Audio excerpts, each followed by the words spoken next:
Hey everyone, today I'm going to be reviewing the TOPENS DKC 500 sliding gate opener. I'm also going to do some tests of functionality and show you how it's kind of all set up. So here I'm showing the gate opener, the motor here, that's the main part of the unit, and then there are the solar panels that power it. Just to be fully transparent, this is exactly what I purchased here. I've had it for about 2 months now. So this is a 2-month review. It's $580. Also, here are some additional items I bought. You have to buy two 12-volt batteries, and you should get a battery encasing for that, so that it's waterproof. But the push button and the keypad is not necessary. So with the batteries and the battery casing, you're really adding about 85 bucks. So you're looking at $665 total of necessary items that you have to buy. So let's start off with what you're really here for. Does the gate work? It comes with 2 remotes. This is me pressing and opening the gate with one of the remote buttons. And this is my gate opening. This is a roughly 20-foot long steel gate. You can see it opens with reasonable speed. It's not going to like blow your mind how fast it opens, but it's not like incredibly slow. The gate also slows down as it reaches the end, and here's me closing it. So you can see this is the normal pace for it to open and close, and you can program it to slow down as it reaches the end, as it's about to do right here.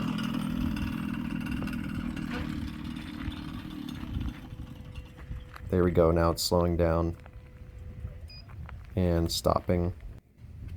So I have no complaints there with how the gate works. Here I'll show some of the nitty-gritty. This is a magnet, and once that magnet reaches the motor here, it knows when to stop.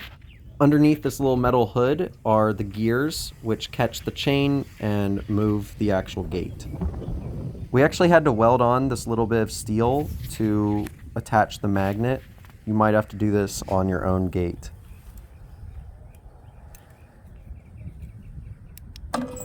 Here I'm going to show opening and closing. So you can stop the gate opening and closing by pressing the button while it's moving, and it stops it. See? And then you can press it again and get it to go the other direction. The stopping and starting works pretty smoothly. I've never had any issues with this part. Next, I'll show some of the other implements that come with the gate. This is the solar charger. So this connects with some wires to the motor and your batteries. You have to have these batteries, okay? They do not come with the gate, these two 12-volt batteries and the battery case, like I showed earlier. These hook up to the motor and to the solar panels and the solar charger. So I'm putting the case back on. You can just buy whatever case you need it to be waterproof for thunderstorms and whatnot.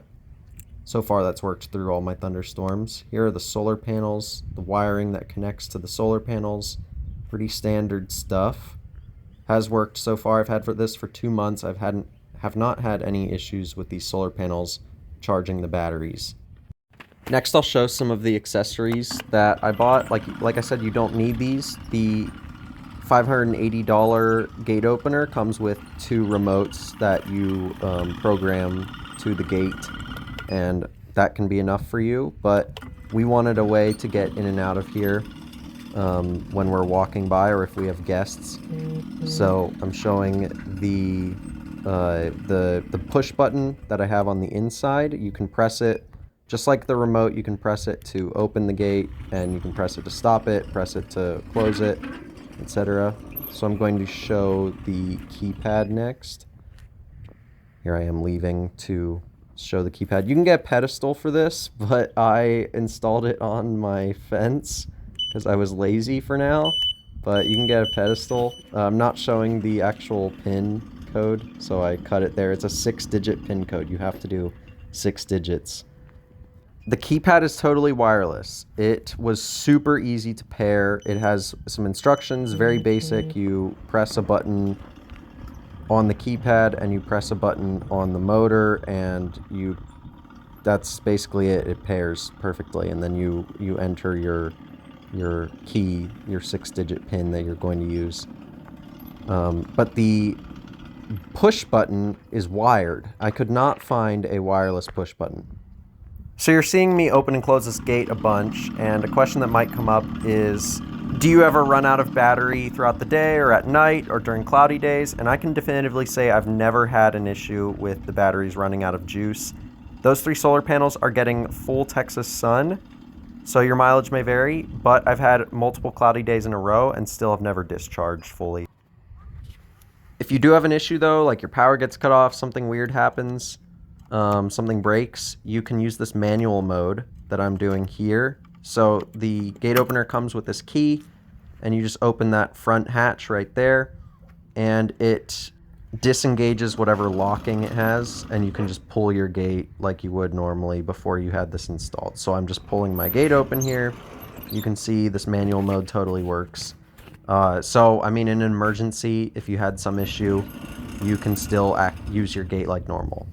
When that hatch is closed, your gate goes back to normal operation and can't be open or closed manually. When that hatch is closed, there's some sort of locking mechanism in place, and so the gate cannot be pulled.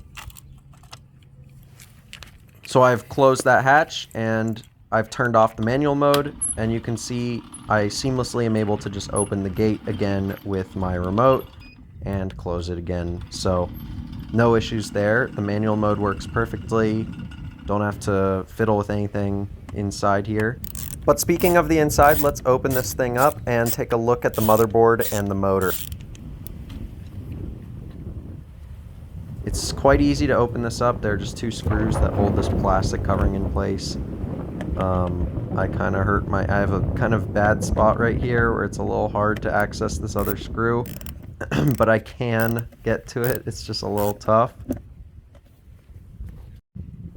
But once we get that screw out, you can just pull this plastic covering off and expose the, I guess, motherboard and the motor itself. So I'll show you what these all look like. So you can see these 2 red lights right here. They'll be blinking. The power light will be blinking when everything is working as intended. So that looks good.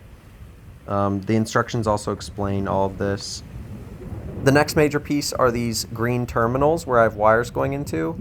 This top one right here is my push button, my wired push button, and this bottom one goes to the battery and the solar panels. This is the push button right here. The wire goes up to the push button. Like I said, could not find a wireless push button from TOPENS. Maybe they'll let me know if I missed something if they ever see this video, I don't know. But it's quite simple. Not super hard to connect those copper wires into those green ports. And then here is the main wire. So I'm following this wire up, and one goes into our 2 12-volt batteries. I'll show you these again. And then the other wire goes up to this solar charger here, and then up to my 3 solar panels. So the panels connect to the charge controller, and the charge controller connects to the batteries, and that all connects back to your motherboard here. So that covers the motor. This isn't really an installation video, so you'll need to read your instructions to figure out how to install this, but as you can see, you just really need to hook up those wires with the solar controller and the batteries and the solar panels, and that kind of gets your whole thing powered here. You can see I'm putting back on this plastic covering. Not too hard to do that. Just screw these in. You screw them in a little bit by hand and then use your screwdriver. Not hard at all. Worth noting that the motor comes with a power cord, so you could run an extension cord to your house and just plug this in directly to an outlet, and that would power the motor if you had some issue with your solar panels or your battery here. Here are my batteries again to give you a better idea of what's going on here. The wiring connects to the positive and negative on the batteries, and same at the top there. You can see that. The instructions kind of go over this. You might need some Google. It's worth noting I had a contractor that I paid to help me install this, but I also did some additions and maintenance on it myself. Here's the chain. I had to do some maintenance, like I said. One of the issues I had was that my chain was really loose when it was installed, and I had to go over here and tighten it. Here's also another piece that I had to have welded onto my gate. That's the magnet that helps the gate stop at the end. And that's the end of the chain right there. Here, I'm opening it to show you this a little bit better. But you can tighten these nuts here to tighten your chain. It's pretty easy. That was the only real issue I've had with this so far, and I think that was just user error because my chain was not tight enough. Otherwise, everything has worked perfectly.